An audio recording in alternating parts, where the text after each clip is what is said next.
Yeah, I like to say I have a bad triathlete habit. It's it's sadistic in a lot of ways, but the endurance events of swimming, cycling, and running, Hmm. then putting all of those together to race is a lot of times suffering, but joyful at the same time. Hmm. There are a lot of parallels to the military, I'd say, but also a great analogy for life.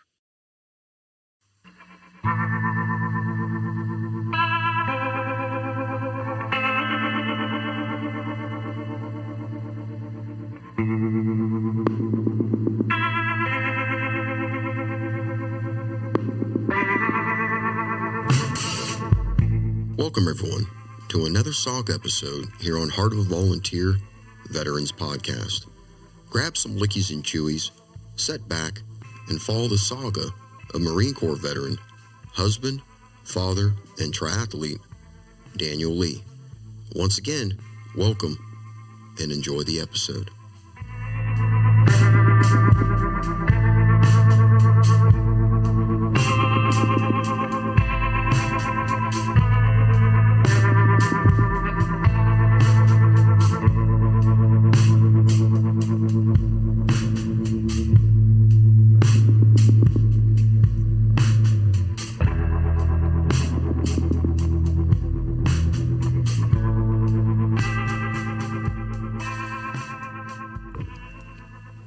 All right, everybody. Hey, welcome back. Welcome back to another episode here on the show. Hey, if you remember me talking last Friday when I had a chance to sit down with Mike Armstrong, I talked about how, I've got the sweet gig right here. I get a chance to talk to veterans, but here's the thing, folks. This has been going on for a long time. I've been fortunate enough in, my 46 years on Earth, almost 47 here in a couple of years, to meet some amazing people.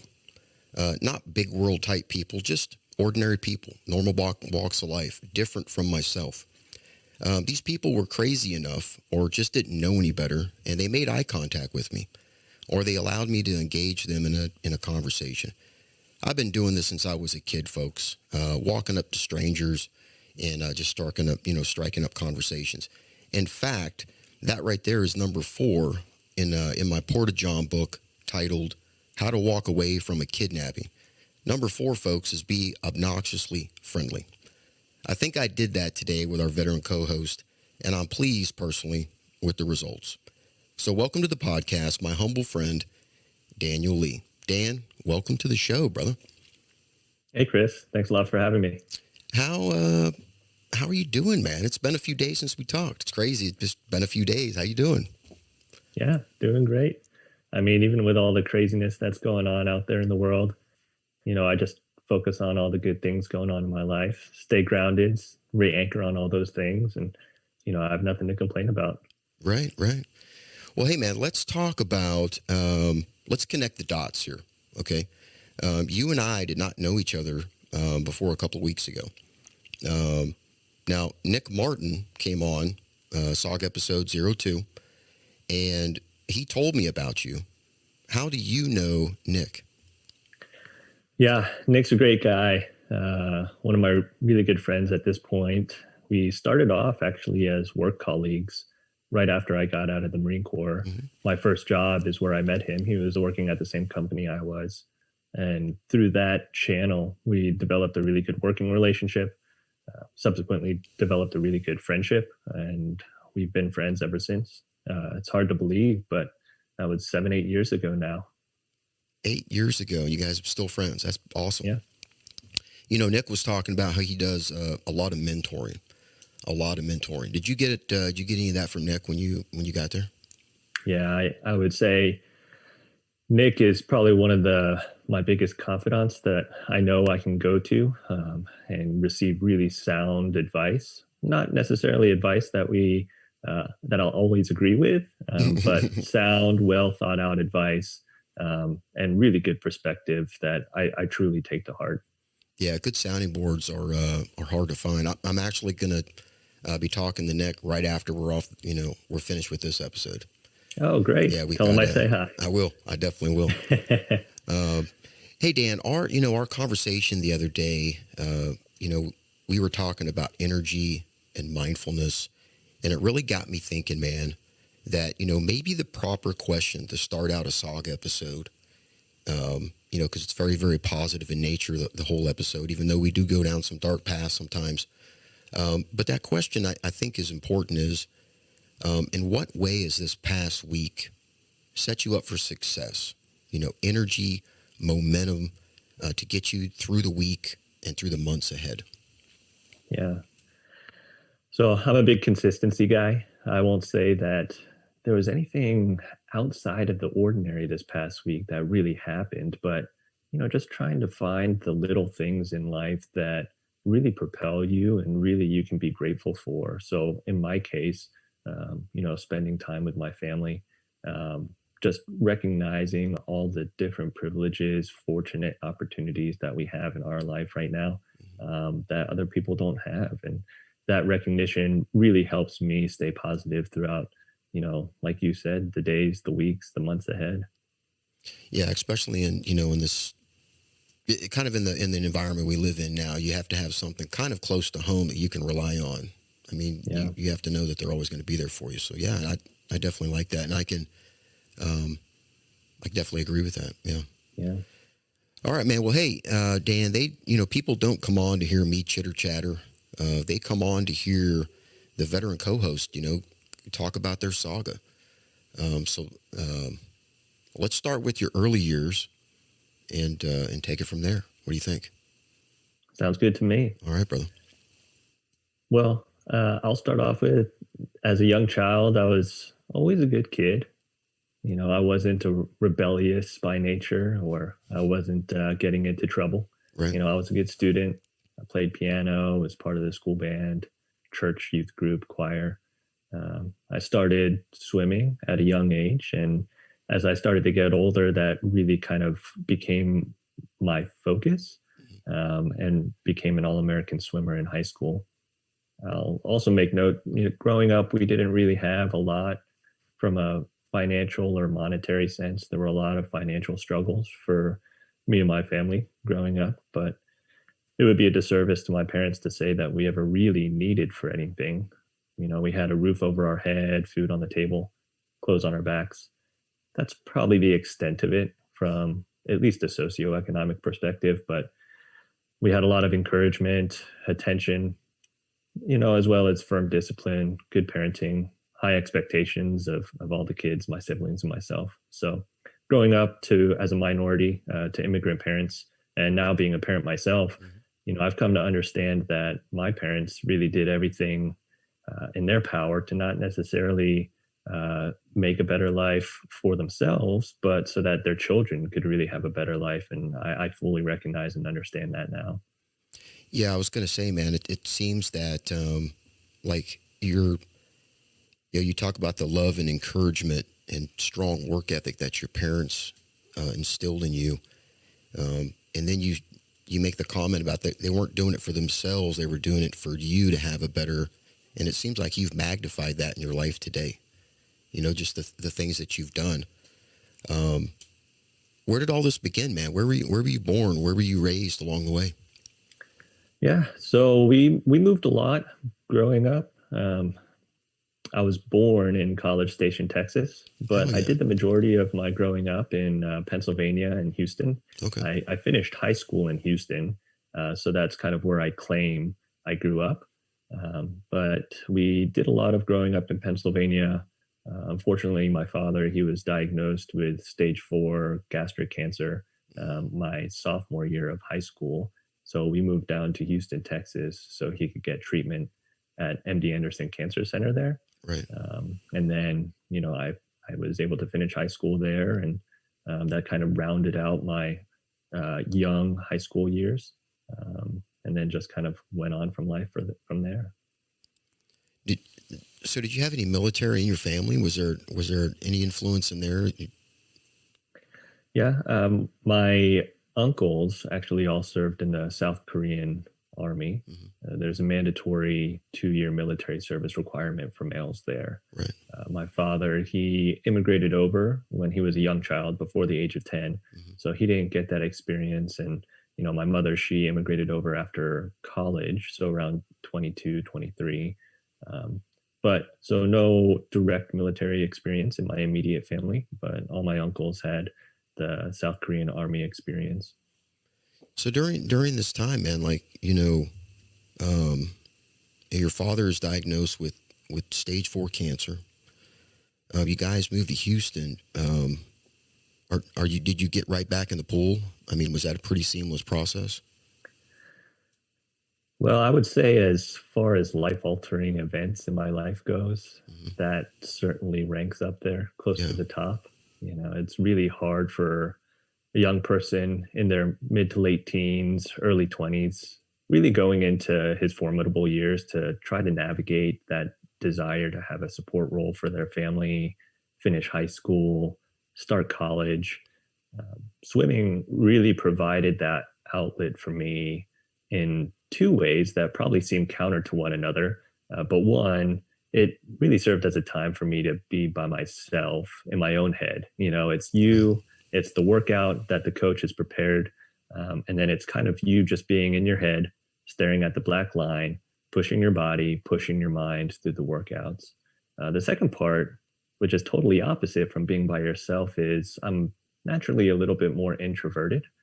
So the swim team really provided me a good network of friends when I moved in the middle of my high school Mhm. uh, time to have that friend network, which was really important for me.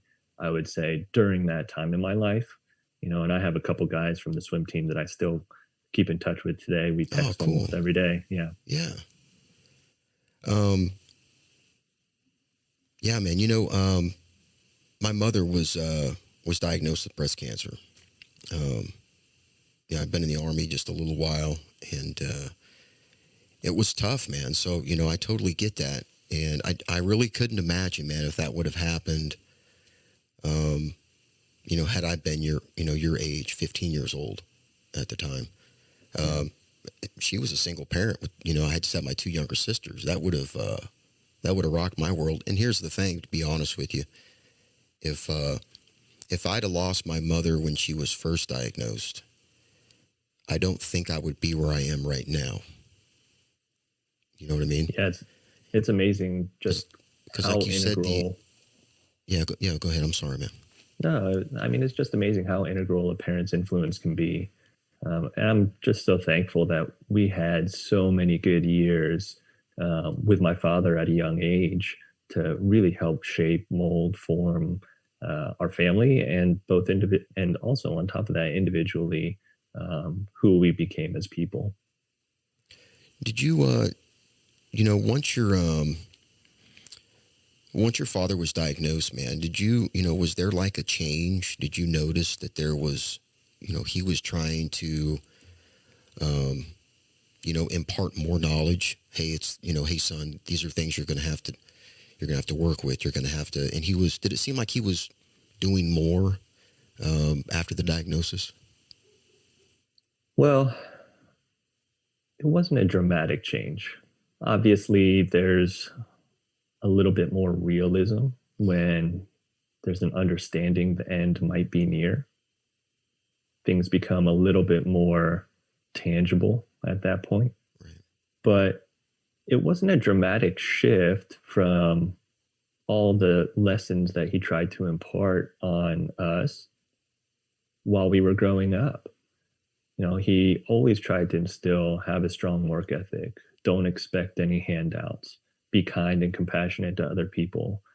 All of those values that he tried to instill in us at a young age just really continued even through the diagnosis and during the later years of his life.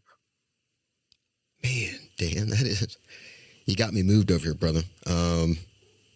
Hey, I just want to say, man, I'm very, very sorry for your loss. I know it was some time ago, and you have come a long, long way since that time.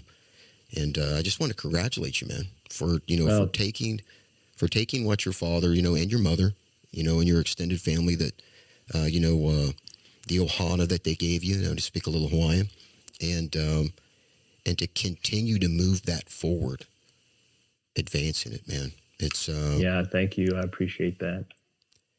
um, Man. All right. So, hey, you're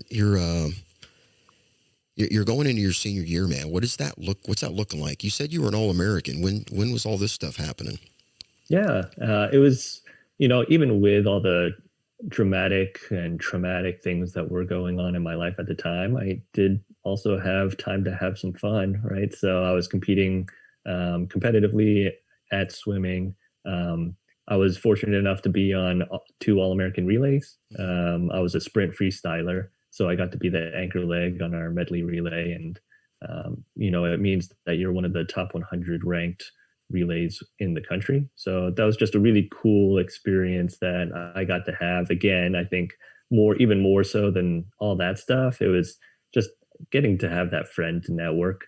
I think athletics, especially at a young age, instills a lot of good life lessons for a young person. Right. So I was able to capitalize on all that, make good friends, push myself mentally, physically, all of those things. Now, you talk about the friends and just the discipline on it.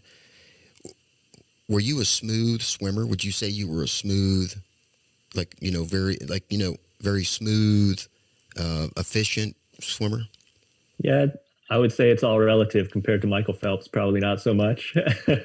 But compared to your average Joe, sure. I mean, I think starting at a young age, you kind of have that benefit and that advantage that you're just a little bit more efficient with your body movement. You're a little bit more efficient with your technique.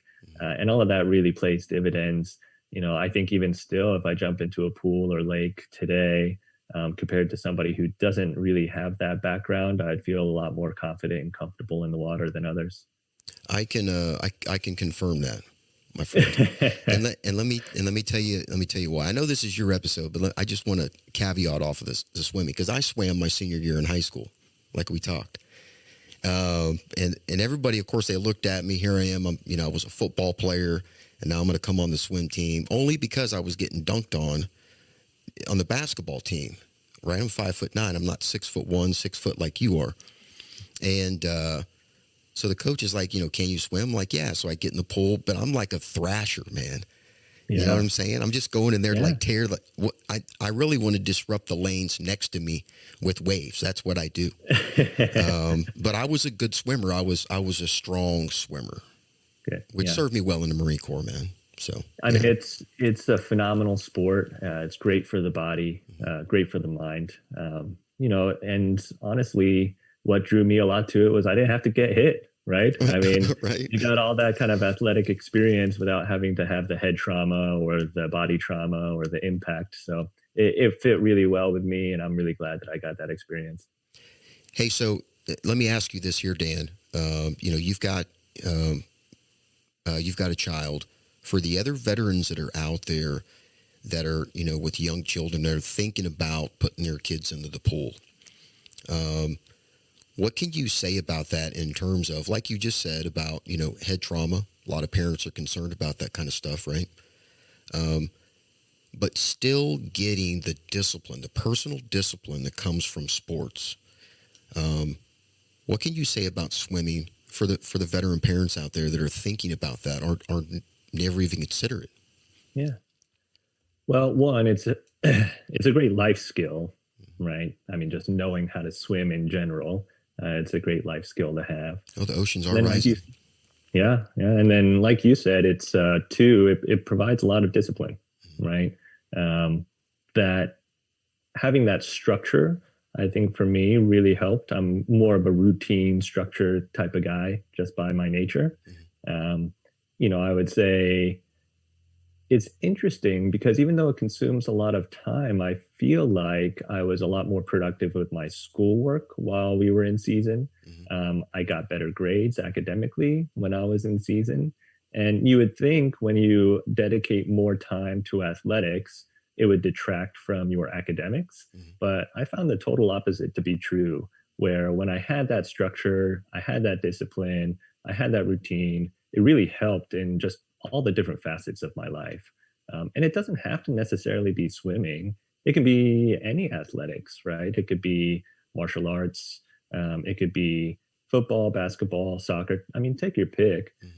But again, for me, I was never a super overly aggressive kid. Mhm. So the swimming really appealed to me in that sense. And then, like you mentioned before, the CTE, the head trauma, Right. all of those things that are becoming more prevalent and a concern, it really minimizes any of those concerns when you jump in the pool. Right. All right. So hey, you're an All American. Um, are you going off to college to swim? What's your plan? What do you want to do? What's happening at this point in time? Yeah, it was an interesting time in my life to say the least. I was wanting to kind of apply to the Naval Academy. That thought always was prevalent in my mind. Hmm. My parents, they didn't adamantly oppose it or discourage me from doing it, but also at the same time they wanted me to have a more quote unquote conventional college experience, I would say. Really just have different experiences, help to helped me to make a more informed decision on what it is that I wanted to do. Hmm. And they said, afterwards, it's totally up to you if that's something that you still want to pursue. So I went off and attended Cornell University Right. instead of the Naval Academy. And I really enjoyed that experience. I have great memories from my time there. I met my future wife there, Hmm. which is undoubtedly the best thing to come out of my time. We were actually freshmen living in the same dormitory. Uh oh. Yeah. But, it was a lot of great memories, but at the same time, it was a challenging time too. I struggled academically there. I think there was a lot of unresolved grief potentially from my father's passing that I didn't necessarily cope with that well. And I think as a young person, you don't realize the impact that that has, until many years later, you can semi-objectively look back on it. Um, at the same time, I was working year round since the age of 15. I was lifeguarding, swim coaching. I had different jobs in college. I was doing their work study program through the university. I worked at a small convenience shop, worked the night shift to close the student union center. Right. I worked at a shipping and storage company, all just to pay tuition, make ends meet. And even then, I had to take out student loans. So, yeah, I mean, it was a great experience as a young person to have to do all of those things to figure out a way to make it through life. And I wouldn't change it for anything. All right. So hey, man, you're up there. You're at Cornell, and do you have any family from in that area that you're going to visit? Did you ever go to PA, and was there any family in PA? No, no. I mean, my mom, my brother were still in Houston. Houston. Right. At the time, my older sister, she was living in and around the Maryland area, Okay. which was still a pretty long haul from upstate New York. So, yeah, I mean, I really relied on a lot on my friend network there. Hmm. They were gracious enough to, let me go back to their family's places for shorter breaks and things like that. Right. So, yeah. Did you meet any other students that were joining the Marine Corps or going to go to OCS? Well, they've got a great ROTC program there, actually. I, Okay. again, wanted to have more of that conventional college experience. So Hmm. I didn't go through their ROTC program. I went to OCS right after I graduated from there. There was an individual that went to OCS, took kind of the same route that I did. Hmm. So we got to connect, but that was much later on in my student time at Cornell. I mean, we didn't connect until senior year, but we got to live kind of the same experience that way. Now, in comparison, man, to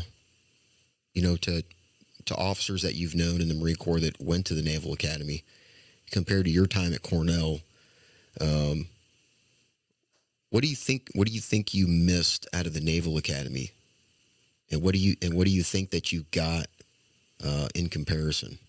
Oh boy, that's a tough question to answer. Was that a tough one? Yeah, Oh I mean, man, I can't from believe I finally got you. yeah, I mean, from my perspective, obviously getting to meet my wife at Cornell, Yeah. by far and large, that was the best thing to come out of my time there.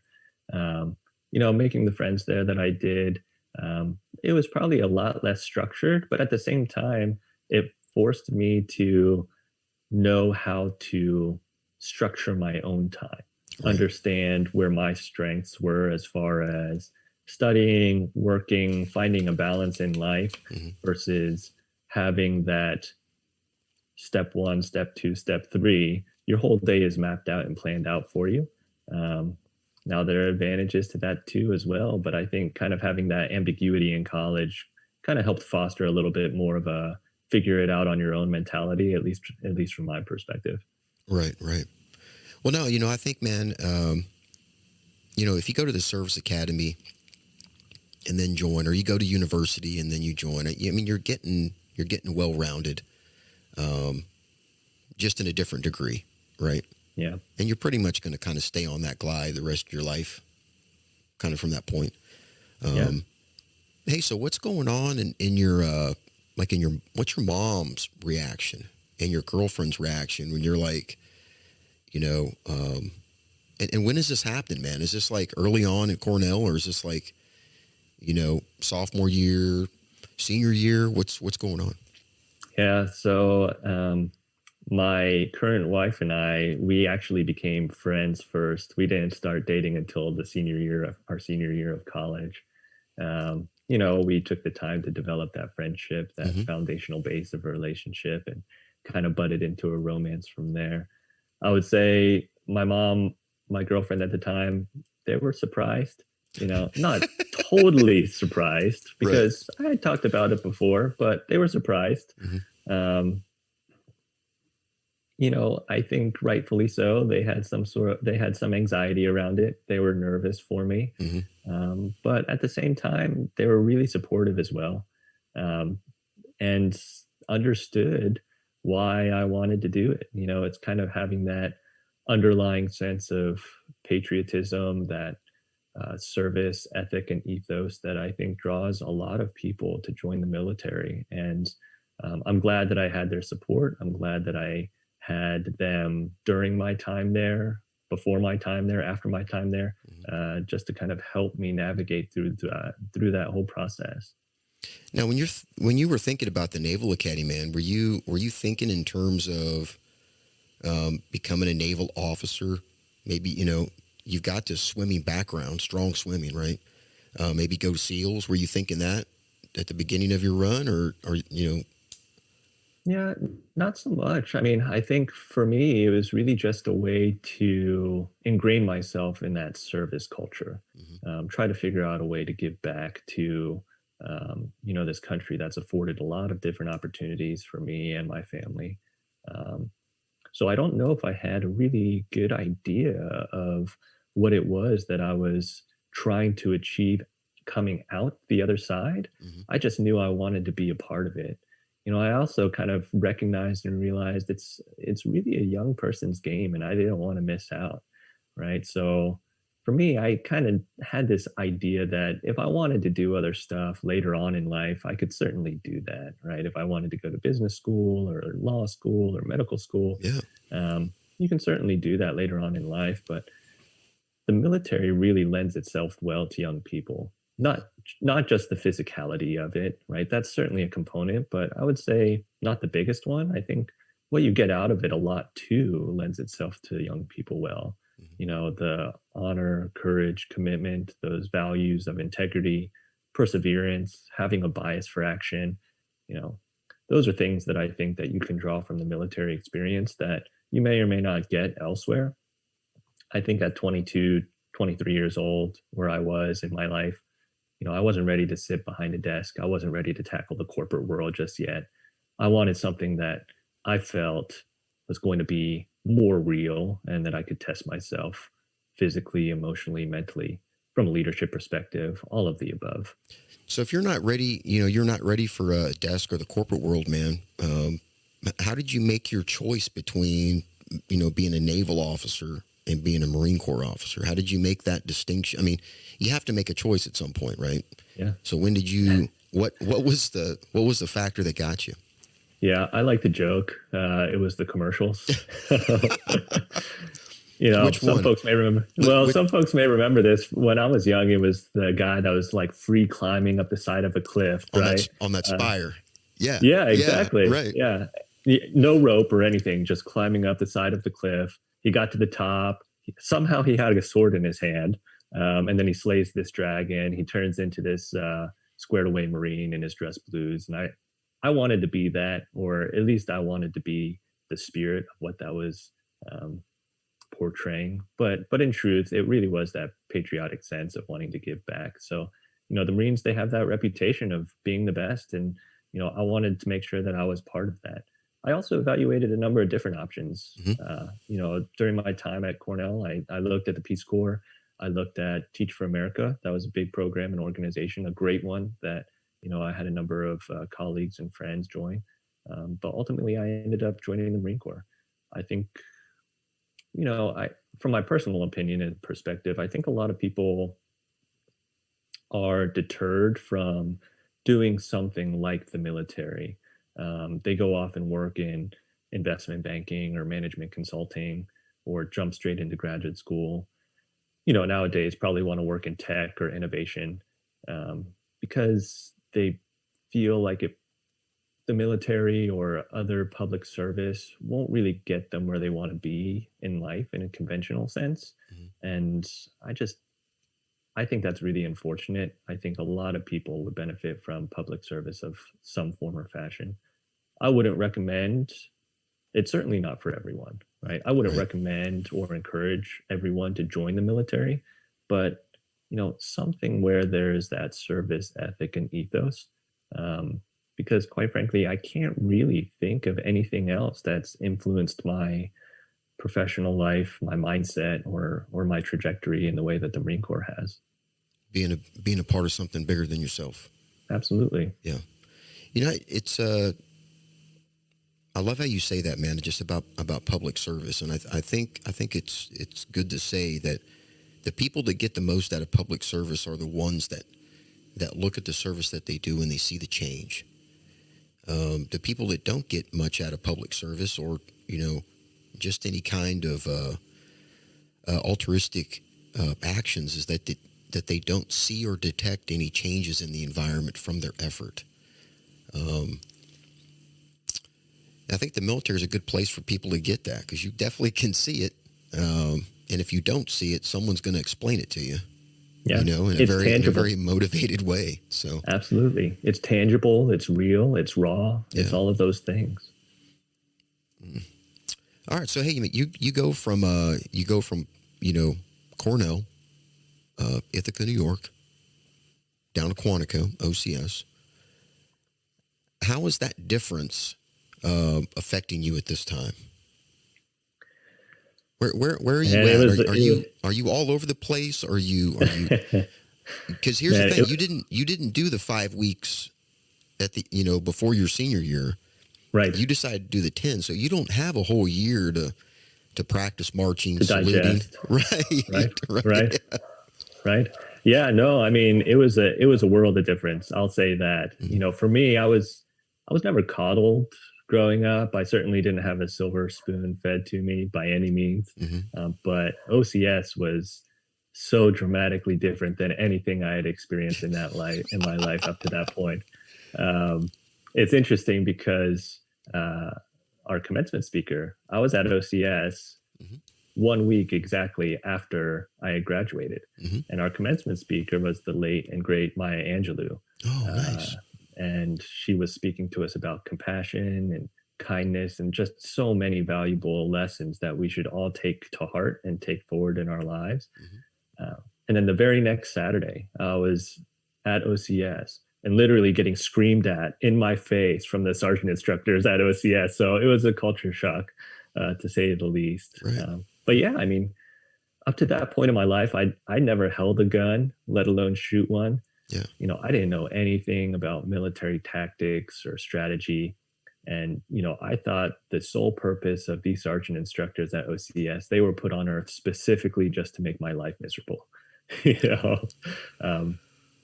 But then you look back and you realize that was intentionally done. They take their responsibility and their job very seriously. They're looking at it through the lens of we're training and responsible for future leaders in the Marine Corps. And there's no way they were going to let somebody through that training pipeline that they felt couldn't live up to those expectations or didn't deserve the honor of that title.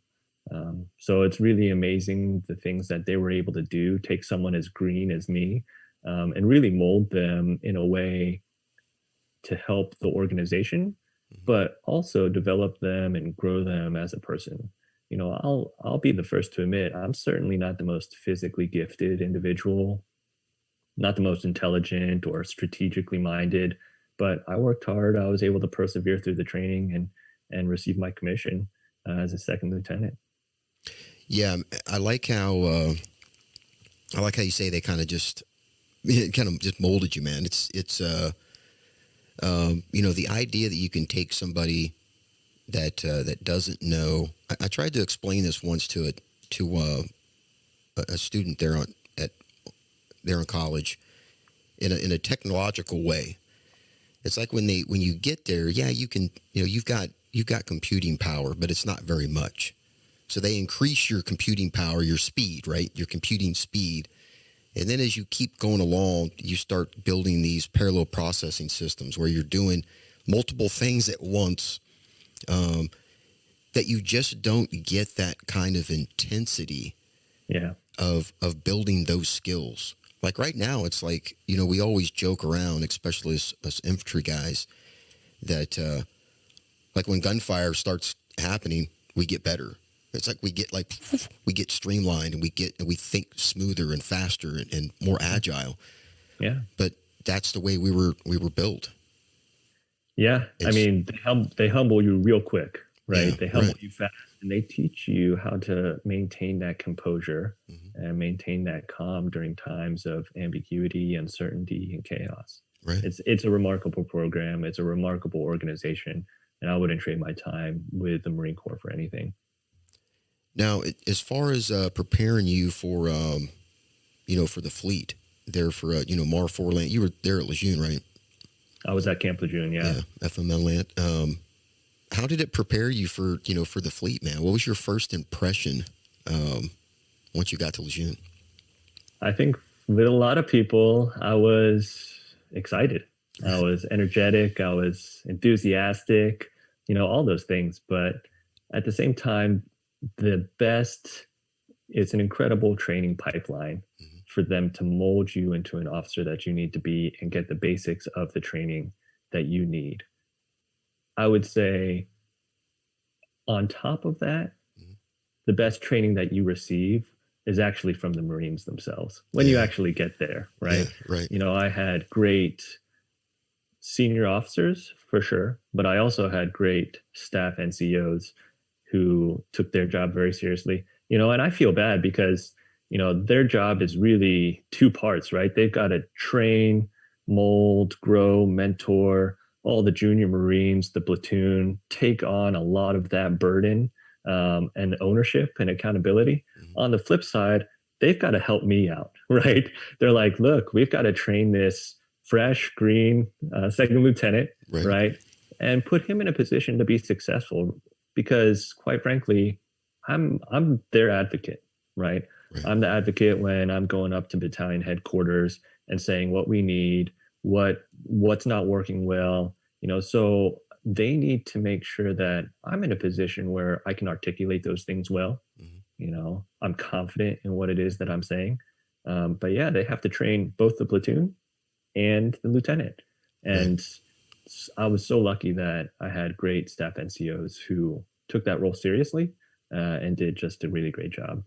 Do you keep in contact with any of them? I just keep in touch with one of them. Yeah. Yeah, just with one of them. You know what? It's amazing how much you fall out of touch with people, but yeah. I had my very first team leader on the show, Richard Radzik. He was Corporal Radzik at the time. Um, so yeah, I that's important, man, to have those anchors in your life Yeah. that you can fall back on and talk to and stuff like that. I like to get that gunny on the show. If you talk Oh to yeah. him, if you Yeah. talk to him, you let him know about the show and let him know I'm a good guy. We can always chat. Sounds good. Yeah. Sounds good. All right, man. So we've got we got a deployment here where you took off to Helmand Province, man. Yeah. What is your MOS?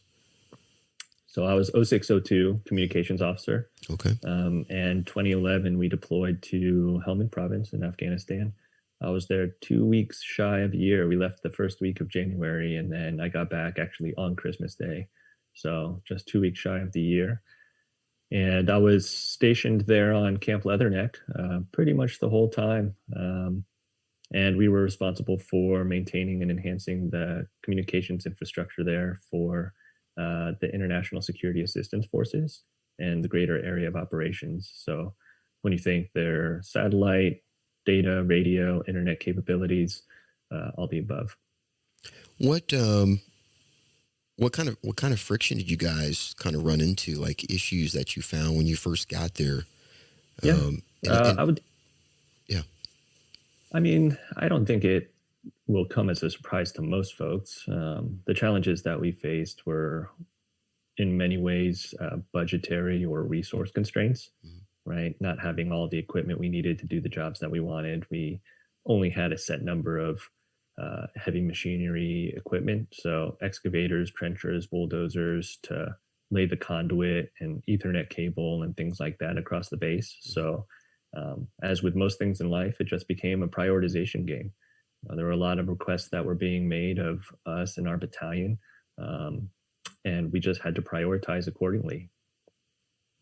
did you notice that if you went down to a couple of levels lower than you, that you were finding holes in the system, Yeah, kind of ways to fix it? I just think of some of the comms issues like we had, like in the Korengal Valley, um, issues with indirect fire, like, and even attack helicopter trying to get effects on target. And it just yeah, took some face to face conversations with those elements in order to basically break the friction down. yeah. I think you bring up a really good point there because a lot of the requests that we were getting were, being cascaded down from higher up, right? People wanted the fastest internet capability. They want to be able to communicate back to DC or higher headquarters. They want sat phones for everybody and their mom, but we just didn't have it, right? And we didn't have that really great or strong feedback loop from the infantry Marines who were really out there running and gunning, Mm. hearing from them firsthand what they needed for support. I remember we went out to do a delivery of batteries and a couple radio handsets down to Lashkar, and the folks there, when we were delivering it, they thought it was like Christmas. Yeah. Right? They were like, this is amazing. And it was just new batteries and handsets.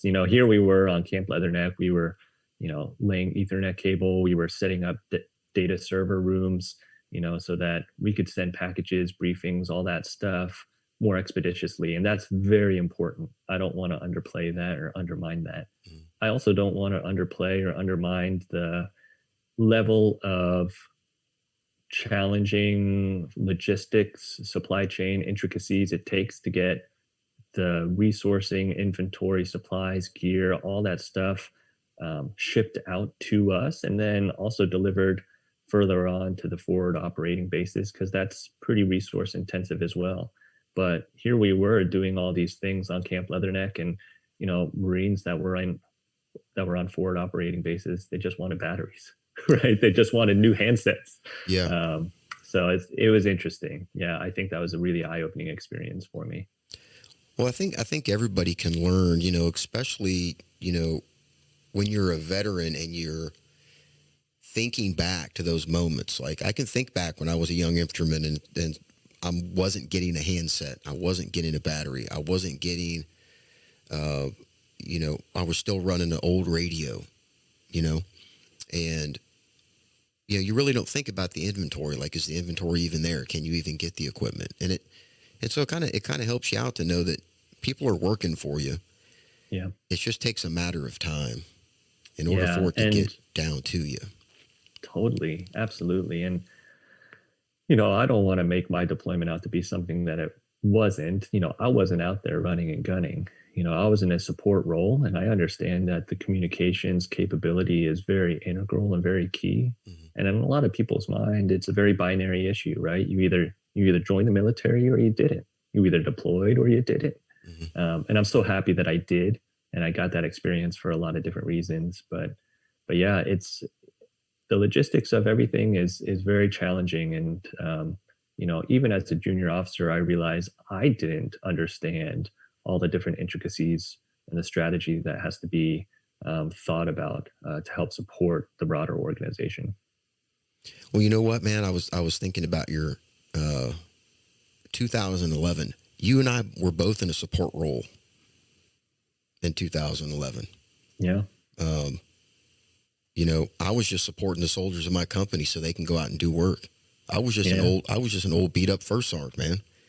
You know what I mean? Well, my hat's off to you, sir. I man, mean, that's man, the tough well, work. I had privates that could outrun me. I mean, I was just beat up, and but I got to tell you, man, supporting soldiers for me, that was the highlight of my time. Making sure they had everything that they needed, and they didn't want for anything other than soda. I wouldn't let my guys and gals have soda. I'd take it to the range and shoot it before I'd let them drink it. Sure. But making sure they've got everything so that when they come back inside, they can refit, they can get what they need. When they go out, they've got everything they need, and their level of success is drastically increased. What do you say about the defining moment of your deployment, man? For me, it might sound cliche, but it really was the people. Mm-hmm. Not even just the deployment, my broader experience in the Marine Corps. I recognize that not everyone can look back on their time in the military and say they had a really enjoyable experience, but I had the privilege of serving with just some remarkable individuals. It's an amazing thing. Even now, I look back and am amazed at how diverse the group of people I interacted with was. Right. Individuals across the spectrum from all walks of life. We had people who were just phenomenal athletes, like semi-pro or professional level athletes. Others who are incredibly musically gifted. I have a good friend from the Marines who has his master's in musical theory and performance. Oh, really? Things that people don't think about. Other people just genius level ability, just absolute brains. They can retain and process information faster and more efficiently than anyone I know. And then on the other side, maybe not so much. People who were, and you're a philosophy psychology guy, so people who were extremely idealistic. They were philosophers, they were mindful, they were very intentional. We had others who were extremely instinctual, borderline reckless, or maybe even reckless, Right. some might say. Some that I saw who were just incredible leaders. They had that natural charisma, and they were just able to connect and inspire people in amazing different ways. And others who didn't really have that and may have been pretty awkward socially, but you could tell they really cared for their Marines and put other people ahead of themselves. Some were quiet, some were loud. Some actually came from really high society, best education, elite level schooling, wealthy, powerful, influential families. And then I knew one Marine who grew up as an orphan. Yeah. Right? He moved from one foster home to another one. He didn't really have a place growing up ever to call home, or to call a family until he joined the Marine Corps. And then he was able to get that. Different religious beliefs, political viewpoints, ethnic backgrounds, orientation, all of these people, and the list goes on. The list goes on and on and on. But all of these people really came together for one unified mission and purpose: to be the greatest warfighting organization in the world, to support and defend the Constitution, to protect our nation's citizens in times of crisis, to make this world a better place. It's a truly special time in my life. I'm technically part of the millennial generation, Right. The latter end here, but I know as a generation, millennials and actually post-millennial generations, they get a bad rap. But, my experience in the military, it gave me so much faith in the future generations. I got to see firsthand just the incredible self-sacrificing individuals who are really determined to be positive agents of change. People, you're not going to read about them in the news headlines, but they're really, really heroes of our time. And it was just an amazing honor and a privilege, and I'm so fortunate to have had that opportunity. Man, I got to tell you, I'm singing the same song you're singing, man. Humbled to serve with the the Marines for four short years, in the Army, and the soldiers that I got to serve with. Yeah. It's changed my life. We talked about like that streams, like you take this path and you turn into this person. You take this path and you turn into us, and you can't go back. You can't get on that other one. You're always changed. And the kind of people that are attracted that, they're a different type of person also. And so they get that magnification of that spirit of a volunteer, or the heart of the volunteer, I guess you could say. Yeah. I definitely agree with you, man, in the terms of the millennials. I don't think you can be a leader today, look out across the ranks, and not feel good about the future in terms of, who's going to be you in 20, 30 years. Yeah. Who's going to be out there looking out for your daughter 20 years down the road when you're not even around? You know what I'm saying? It's not that they're directly in their life, but what kind of person is out there around her? Yeah. And the thing is, man, just like you said, you've got some knuckleheads, some soup sandwiches, but 99.9% of them are just amazing folks. Yep. I couldn't agree more. Just amazing folks. You said it better than I did, man, because, it's, yeah. I don't know. I think you hit the nail on the head. What way? Well, I mean, I think the word that you used was humbled, right? Yeah. Humbled to have the opportunity to serve. And, I think that's the exact right word to use. Right. And then all your subsequent statements of just being encouraged when you're looking out and seeing the people who have decided to take on this service role. Yeah. I can't really understand how folks would feel anything but encouragement and enthusiasm and excitement for the people that are coming up and being able to solve the world problems that we're going to be facing. Yeah, I think we're going to be in good hands, man. We're going to be in good hands. We just got to get, we got to get a couple of things tightened up for the next generation here. But no question about that. I think we'll be okay. All right, man. Hey, so you come back from that deployment. Are you thinking about staying in? Is this an option? What's going on in your mind, man? Yeah, I mean, I think for me, it was. I don't think my transition issues were any more or less unique than anybody else. I, had thoughts of staying in for the 20, had thoughts of staying in for just 3 more years, had thoughts of getting out. And as you know, the military lifestyle, it's a hard one. I think for, me and my wife, post-deployment, I actually proposed to my girlfriend. So she was my fiance at the time, right? But me and my fiance, we had a lot of conversations about what it is we wanted from our lives together moving forward. And we determined that it was best that I get out. So I think for me, it was not knowing what I wanted to do coming out of the Marines. That was really the big challenge. And I like to joke, I still have that issue today, right? I still don't know what I want to do when I grow up. I think we're all that way, man. Yeah. I have a lot of different interests, I'll say that. And I used to think that was to my disadvantage. But the more life I get to live, the more I realize how fortunate I am to actually, for that to actually be the case. There's really been this push for specialization all across the board. And I think there's a lot of incredible value in that. But I also think there's a lot of incredible value in being a generalist and having a generalist mindset, having really a breadth of interests and experiences. I'll say this, I think I mentioned it before, but it fosters that figure it out type mentality. There was a lot of ambiguity with me coming out of the Marines, and I didn't really have a clear path or direction. But now I realize that's just life, right? Life is messy, life is unclear. And if you're not used to that, it can really be overwhelming, create anxiety when you are faced with those scenarios in the future. Because it's not a matter of if, you will be faced with those uncertain or ambiguous scenarios in the future. Right.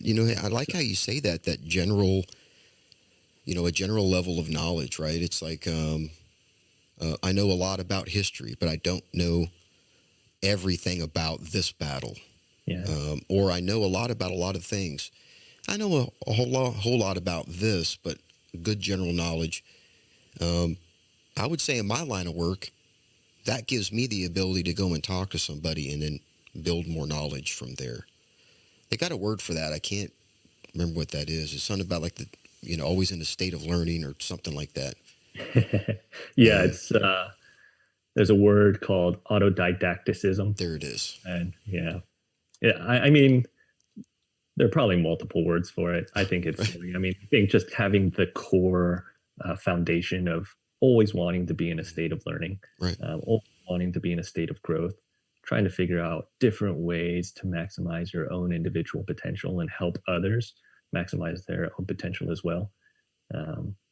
Yeah, I mean, I think when I was getting out, I tried to be all things to all people, right? I tried to boil the ocean. I tried to do everything right away, achieve immediate success, quote unquote, however one wants to define that. But there are a lot of cliche sayings of it's a marathon, not a sprint.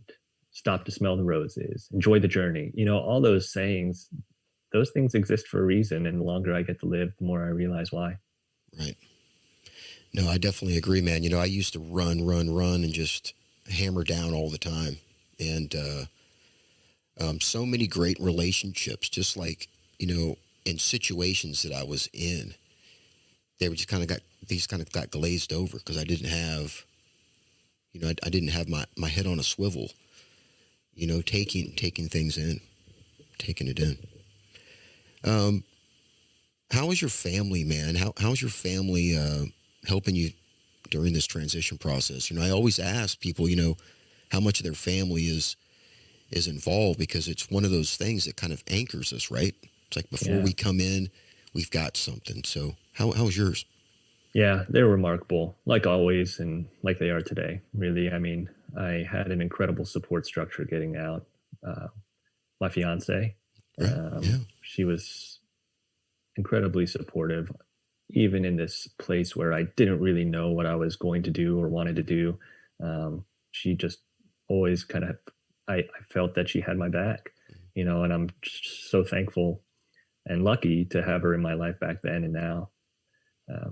It's interesting. Well, yeah, you talk about life, man. It's like, I mean, you were friends your freshman year when you lived in the dorms together. Yeah. You started dating senior year. Yeah. And so now she's along for the Marine Corps ride, OCS, Marine Corps deployment. Yep. Yeah. Yeah, it's amazing. She's just an amazing person through and through. I've talked to other people who met their spouses or their partners after their time in the military, and they've mentioned how their service time is really such an integral part of who they are and of their life, and that their spouse will never really get to experience that time together. And it certainly required sacrifice, time apart, probably undue anxiety and stress. But it's always going to be such a big part of my life and who I am. And I'm so glad that my wife and I got to experience and go through that special time in my life together. My family, my mom, sister, brother, friends, both in and out of the Marine Corps, work colleagues. The list really goes on and on. I'm a big believer that somebody's success is the product of a collective effort. That collective effort, coupled and balanced with the individual's work ethic, does really great things. But no one is an island. and Right. everyone should acknowledge the critical role and influence that others play in their lives. Oh man. Um, the critical point part that people play in your life. That's important, man. That's very profound, actually. Well, no, it's one of those mindfulness things. Yeah, It's like, I don't know how many times, even a family member, and I'm actually gonna write this down so I can start to kind of practice this. That they come into your life because they need something, something from you. You give to them. It's not something that they can touch and feel. It's something that you're giving to them just by your presence. Um, they do the same thing for you, and we need to identify that, have a mindfulness to absolutely. it, so that we can um, carry it with us. Because Absolutely. I honestly believe that all of us, we come into great things all the time. We just need to grab onto some of that and carry it with us a little bit, open it up, and be like, "Hey, this is some good stuff." Yeah. And yeah, man, I like that. Yeah, I definitely like that. Yeah, wise words, my friend. Wise words. Yeah, wise I words. try. I try. Every now and then, I have a good thought or two. Yeah. Well, hey, you got a new baby, I do. and Yeah, she's 10 months old congratulations, now. Thank you very congratulations. much. Tough Thank you. time to have a newborn, man. But I know you and your wife are doing great things, looking out for her. Um, Yeah. It is a tough time and it's a stressful time. At the same time, it's just an incredibly rewarding time as well. yeah. I think people who are in my situation, or similar situation, are going to look back on this time and really think out, aside from all the chaos, Right. right, which there's plenty of in this world. Um, it's incredible that I get to spend time with her every day, watch her grow up during such an amazing time in her life, right? Yeah, Um, man. Now, that's not to say it doesn't come with its without its stressors, right?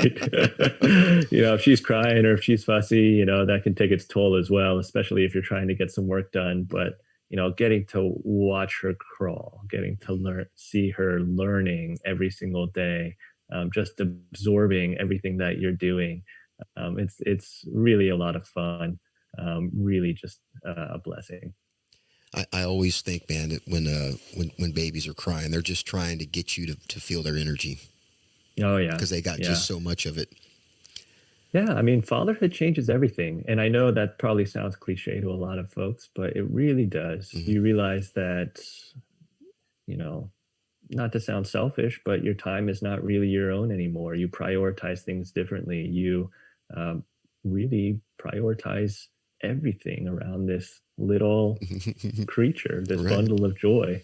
So it's amazing. Hey, man, I love seeing your smile over here when you're talking about your daughter. I wish everybody, I wish you could see this, but yeah, yeah, Dan, I am, I'm excited for you, man. Thank you. You've got some good stuff on the horizons. Hey, let's talk about this. During the intro, I talked about that you were also a triathlete. Um, Yeah. let's talk about your training. Are you going to get back into it? Those types of things. Yeah, I like to say I have a bad triathlete habit. It's it's sadistic in a lot of ways, but the endurance events of swimming, cycling, and running, Hmm. then putting all of those together to race is a lot of times suffering, but joyful at the same time. Hmm. There are a lot of parallels to the military, I'd say, but also a great analogy for life. Like I alluded to before, I'm really not the most physically gifted. Trust me, I'm not the most physically gifted, and I recognize that I'm not going to be breaking any records out there. Hmm. But I like to race anyway, and I like to train even more so, I think, because that continuous improvement that we talked about is really a reward in itself. Right. It can feel really arduous at times, especially if you're plateauing or you feel like you're not getting any better. But that happens in life too, right? You kind of have to take it in stride and realize that life is a process. And sometimes you're going to feel like you're on top of the world. Sometimes you're going to feel like you're plateauing. Sometimes you feel like you're regressing, maybe. But that's part of it. You just kind of have to keep putting your head down and keep pushing forward. Now what does your training look like now, man? With the having a new baby, virus, Yeah. things like that. Are you still into it? What's the deal? It's all about efficiency now. So we built a little garage gym, Hmm. just put a couple horse stall mats down on the floor, Yeah. put a pull-up bar. My wife got me a TRX like last Christmas. Hmm. Um, I'll go running around the neighborhood, just do a couple dumbbell body weight exercises, things like that. Make sure my diet's on point, Right. because that's such a key and integral role. I would say I try to get as much rest and recovery as possible, but that isn't happening with a 10-month-old. Right. But yeah, it's all about efficiency, right? Like just trying to get stuff done in 20, 30-minute increments, as much as possible. And you know what? That's fine, Right. right? Because life is all a prioritization game. And I'm not going to be one to say, all right, well, I'm going to have this triathlete habit of mine be all life consuming, because there are just so many great things in my life that I want to make sure that I prioritize appropriately as well. Right. Well, here's the nice thing, man, about, I'm pretty sure that if I got into uh, the riding part, right, I'm just always afraid of like going down because I'm riding on like a half-inch tire, right? Yeah. And I bet you anything, man, if I could get over to that, I would get into, into triathlons. And then of course I would have to go over, to the Big Island or, well, and go over and check that out. Yeah. Yeah. Which would be Yeah. amazing. I couldn't even imagine that. It is. I mean, those guys are on a totally different level, right? I mean, you see those athletes there and you just realize and you're awestruck really Mhm. by how incredible the human body can be. I mean, those guys are just machines, right? They've Yeah. got everything just dialed in, nailed down, their training, their nutrition, their rest, recovery, the research, all the cutting edge technology, figuring out just anything they can do to get that extra leg up, that extra little bit of oomph so they can win the race. Yeah. It's remarkable to see them. I've watched the videos of it. I never got a chance to really see it, but I mean, I was stationed over, in Oahu for 5 years, so Sure. I'm familiar what lava fields look like. So I'm pretty sure that's Sure. some of the racing is through that kind of stuff and be Oh yeah. like the dark side of It, the moon. yeah, it takes a pretty twisted person, I think, mentally to go to that space, Hmm. and train at that elite level. But yeah, I mean, like I said before, it's so analogous to life. I mean, that the more and more you do it, the more parallels you find yourself drawing between triathlon and life. Right. I mean, there are a lot of things that are outside of your control in triathlon, Hmm. just like in life. And my big takeaway is you control the controllables, right? Right. Whether it's the heat, the cold, the rain, the wind, you could get kicked in the face in the swim. Hmm. That throws off your entire race. You could get a flat tire on the bike, Yeah. like you were saying.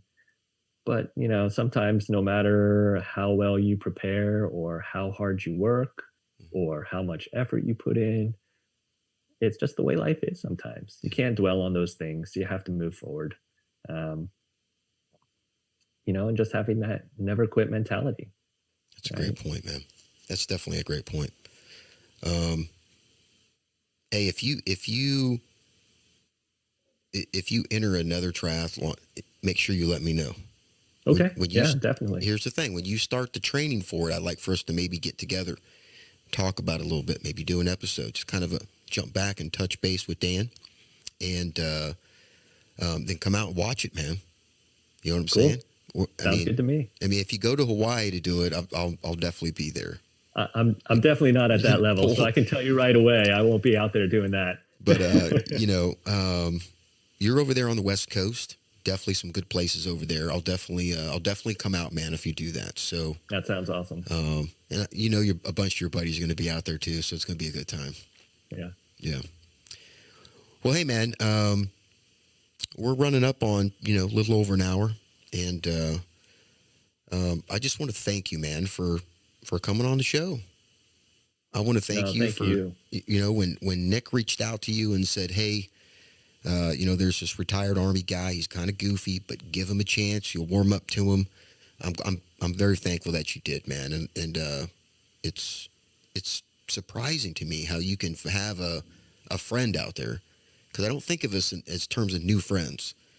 I think of it, we were friends, we just didn't really know it. Yeah. Until we ran into each other. And I'm going to thank Nick today for hooking us up, man, because it's definitely been, like I tell everybody, an amazing conversations with you that is magnifying my day, my life, and hopefully, which I know it will, it's going to change some veterans' lives out there. Yeah. So thank you for coming on, man. This was a lot of fun. I really appreciate it, Chris.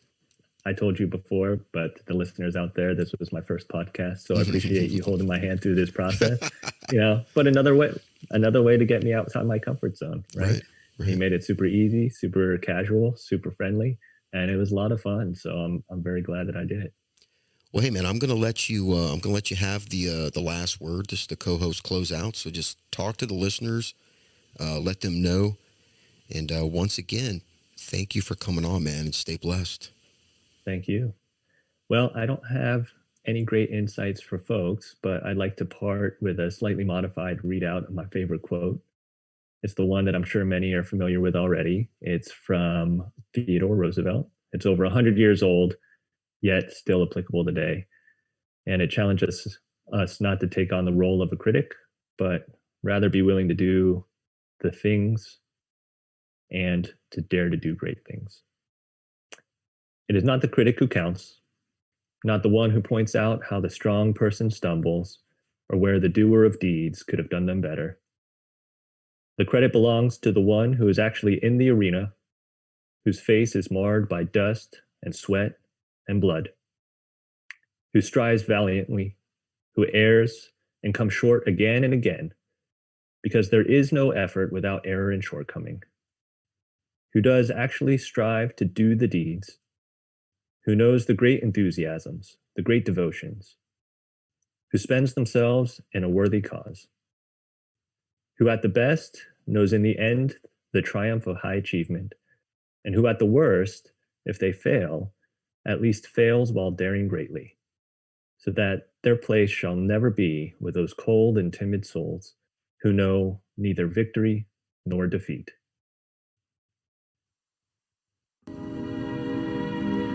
And now, folks, it's time to say goodnight. We sincerely appreciate your patronage and hope we've succeeded in bringing you an enjoyable evening of entertainment. Please drive home carefully and come back again soon.